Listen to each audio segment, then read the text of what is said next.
Hello, good afternoon guys! It's Monday morning, the start of the week, and tapos na yung pagpasok ko sa office. So ngayon pauwi na ako. So kabababa ko lang sa bus and maglalakad na ako pauwi sa bahay. So habang naglalakad tayo guys, gusto kong pag-usapan natin kung ano ang mas dapat nating unahin dito sa Canada pagdating nyo. Ang kumuha ba ng bahay or kumuha ba ng kotse? Kasi guys, parehong mortgage ang tawag dyan eh. Either magmamortgage ka ng kotse mo o magmamortgage ka sa bahay mo. Ngayon pag-usapan natin, alin nga sa dalawang ito ang dapat mong unahin. Kasi kung hindi nyo napapansin guys, ako napapansin ko to karamihan ng mga bagong dating dito sa Canada, ang unang kinukuha nila is kotse agad. I mean kahit bago pa lang sila, kotse agad ang kinukuha nila. Marami kami kakilala na ganyan ang ginagawa dito sa Canada. Wise investment ba yon o mas maganda na ipagpaliban muna yung pagkuha ng kotse at mag-ipon muna para makakuha ng bahay? So yan ang pag-usapan natin ngayon. Alam nyo guys, yung pagkuha ng kotse dito sa Canada is ubod ng dali. Although pag pumunta ka sa car dealership like mga Mitsubishi or Toyota, pag pumunta ka doon, although titingnan nila yung credit rating mo, I think there's any little reason kung bakit i-deny ka nila. Kasi halos nang kakilala namin na kumuha ng kotse dito sa Canada, kahit bagong dating pa lang kahit hindi pa sila PR, kahit international student lang sila or kahit temporary foreign worker lang sila, nakakakuha agad sila ng kotse. So doon medyo papaisip ka kung meron ba talagang criteria ang mga car dealership para i-deny yung mga taong kukuha ng kotse. Kahit nga kami, nung bago-bago kami, ako lang yung tatrabaho nun. Tapos hindi naman kataasan yung sahod ko nun, as in parang above minimum wage lang. Pero pinayagan pa rin kami ng Mitsubishi that time na kumuha ng kotse. So in that sense, hindi mahirap kumuha ng kotse dito sa Canada. Ngayon lipat naman po tayo kung paano kumuha ng bahay or paano mag-apply ng mortgage para sa bahay. Now, ito po yung kaibahan ng pag-a-apply ng mortgage sa kotse at pag-a-apply ng mortgage sa bahay. Medyo mas mahirap po, or hindi talaga medyo, mas mahirap mag-apply ng mortgage sa bahay kasi talagang titingnan nila yung credit history nyo or yung credit rating nyo. Titingnan nila kung ano yung mga expenses na ginagastos nyo per month at kung papasok ba dito yung mortgage na babayaran nyo para sa bahay nyo per month. Kasi kung hindi papasok yon, most likely baka ma-deny yung application nyo ng mortgage sa bahay. So nangyari to nung nag-apply kami ng mortgage para sa bahay namin, talagang chinek nila in detail kung ano yung mga gastos namin. Makikita nila kasi pag chinek nila yung SIN nyo guys o yung tinatawag na SIN number dito, makikita lahat ng transactions nyo ron, pati yung credit ratings nyo, at malalaman nila kung gaano kayo kalakas gumastos per month. Malalaman din nila kung ano yung mga binabayaran yung utang per month. So kung kumuha kayo ng car mortgage, malalaman din nila yon. So unlike sa pagkuha ng kotse na madali, mas mahirap ang kumuha ng mortgage sa bahay dito sa Canada. Tapos pag nakita nilang hindi pasok yung natitirang pera sa inyo para maipambayad sa mortgage sa bahay, so natural, hindi ma-approve yung housing mortgage nyo. Kung gusto nyo pala ng tips kung paano makaipon ng pan-down payment sa pagkuha ng mortgage sa bahay, meron po akong video dyan. Ito po yung picture ng video at ilalagay ko rin yung link sa description. So check nyo na lang para magkaroon kayo ng idea kung paano kayo makakaipon ng pan-down payment sa pagkuha ng bahay dito sa Canada. Before we continue pala, let's give a shout out to some of our new subscribers. Shout out to Jose Pinataliada 2022, shout out to Gary Bomb Vlogs 4831, and last is shout out to Chox TV 8653. Kasi FC ko po ito si Chox TV at last Sunday naglaro kami ng basketball at nag-meet po kami. So there you go, shout out po sa ating mga new subscribers. Maraming salamat po sa pag-subscribe nyo, at kung hindi pa po yung mga subscribers dito sa channel natin, please don't forget to subscribe and click the notification bell. Maraming salamat po. Ngayon guys, kung ako yung tatanungin nyo guys, ano ang dapat nating unahin pagdating nyo rito sa Canada? Ang kumuha ba ng kotse or ang kumuha ba ng bahay?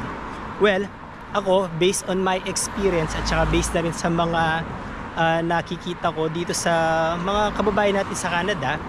Although parang merong yabang factor yung pagkuha agad ng kotse, kasi nga naman bago kang salta rito sa Canada, kung makakuha ka agad ng kotse, di ba? So maipopost mo sa Facebook yan, sa Instagram, sa iba't ibang social media account mo. Pero hindi yun practical eh. Kasi in the long run, magkakaroon ka ng problema pagka gusto mo nang kumuha ng bahay. Kasi pag kumuha ka ng kotse, so malaki-laki ang kakainin nun sa monthly expenses mo. And then later on, nag-decide kang kumuha ng bahay or mag-apply ng mortgage sa bahay, at makikita ng bangko nga na malaki ang nawawala sa sa monthly income mo, more or less madidenay ka nga. Actually, nangyari to dun sa isang kaibigan namin eh. So, gusto na nilang kumuha ng bahay. And then, at that time, meron silang hinuhulugang kotse. So, nung nag-apply sila sa bangko ng housing mortgage, and nakita ng bangko yon, ang unang-unang sinabi ng bangko sa kanila is, kailangan mabayaran nyo muna yung kotse nyo bago kayo mag-apply ulit sa amin ng housing mortgage. Kasi nga, hindi sapat yung natitirang savings sa inyo para ipambayad sa housing mortgage nyo.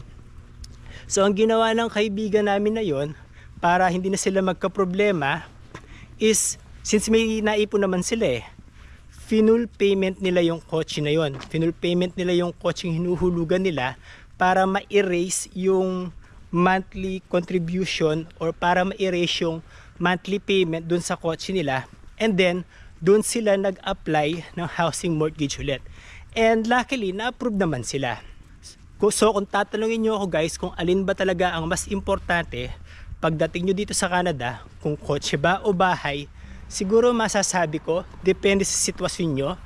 Pero mas maganda kung ang ipupundar nyo rito sa Canada is bahay na. Kasi later on, ang presyo ng bahay dito nag-a-appreciate or tumataas. Unlike sa kotse na habang tumatagal, bumabagsak ang value niyan or nagdi-depreciate. Tapos kung hindi nyo naman talaga kailangan ng kotse, like single lang kayo or mag-asawa lang kayo, tapos wala naman kayong mga anak na chikiting na kailangan talagang kumuha ng kotse, siguro pwedeng mag-commute na lang muna kayo, tapos pag-ipunan nyo yung pagkuha ng bahay. Kasi mas importante ang bahay dito. Mahirap ang nangungupahan dito. Napakabilis tumaas ng renta rito to the point na parang feeling mo hindi nakakahabol yung salary increase mo sa pagtaas ng rentang bahay dito sa Canada eh. Especially dito sa area namin sa British Columbia. Ngayon nga pa nagtatanong ako kung magkano yung rent ng one bedroom ha.